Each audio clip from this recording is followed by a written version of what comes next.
All right, so this conversation was prompted by a conversation I had with a couple friends in the business, and we're going to talk about why you should skip the desert squares and focus on useful land. So both of these guys are inland. One of them has been inland for like 12 or 13 years, started with the desert squares and got out of it. And he was talking about how much better his business got when he moved to actually useful land. And the other guy's newer, he's still kind of stuck in it and is trying to get out and target and buy other types of land. And so there's a number of reasons why, and I'm going to go through those, but let me first kind of define what I'm talking about here. So I'll use a couple examples. We'll come back to this in one second, but this right here is Colorado City, Colorado. For anyone that's not familiar with the area, it's at the far southern end of Pueblo County, about an hour and 20 minutes south of Colorado Springs. It's a little development that was done, I think, in the 60s. There was all kinds of problems. Long story short, they did the plat. You see all these streets? Many of them don't exist in reality. They went broke. They graded some of these in the 60s, but never actually established a way to maintain them and did not extend utilities. So we're looking, let's make this easy, right east of the highway. I go to Google Earth.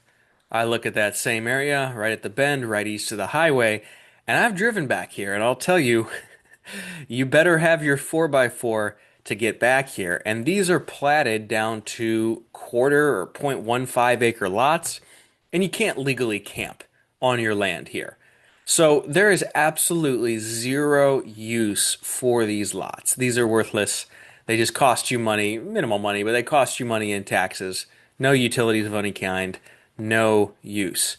So I would encourage you to avoid this sort of land, and that's what I meant by desert squares, right? There's lots of examples just like this in the Southwest, Arizona, New Mexico, that the land's worthless, the plat's done, but nothing else is done, and you can't even legally camp there.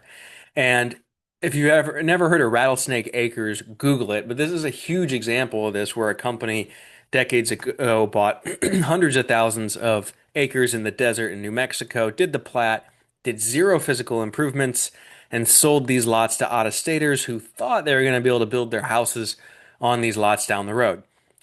This is what I'm trying to say don't do. And I know a lot of people are doing this. And to be clear, there's plenty of desert squares that are in legitimate communities where you can build a home, or there's some in Colorado where you can't really build, but people can legally camp there and they like to park their RV, and that's fine.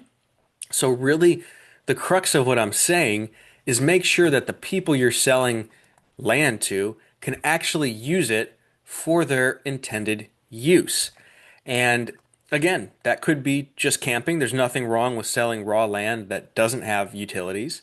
There are parcels up in eastern Colorado, east of Colorado Springs, where you need a 4x4 to get to them. There's easement access, but no road, and people just drag their camper there on weekends or go and take dirt bikes out there, and they know that, and they're fine with it. It's true out here. That's true up here. There's examples of that. And that's all fine. What's not fine, in my opinion, is selling this kind of stuff that the person doesn't really understand what they're buying. They think they can do something with it. They think it might go up in value, but the reality is that's not the case. And forgetting about anything moral for a second, going back to that conversation, the friend that had sold a lot of desert squares was talking about how crazy high his default rate is because he sells mostly on terms.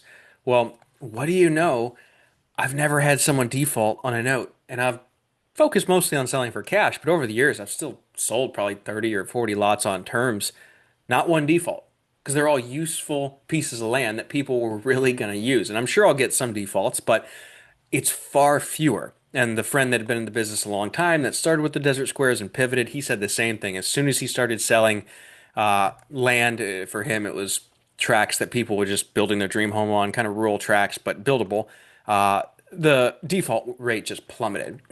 Along with that, it's much easier to sell useful land. It's hard to sell lots that have no use that ultimately someone's just going to regret buying.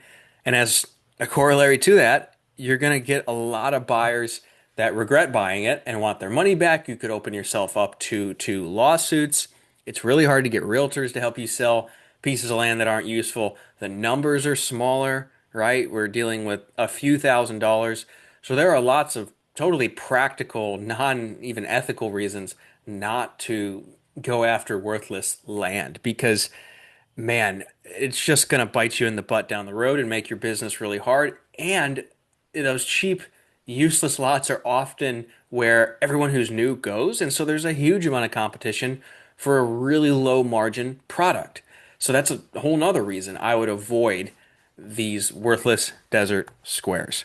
So, anyways, I hope that you all take my advice and don't waste your time on crappy land like this because it only has use on paper. It can't actually be used.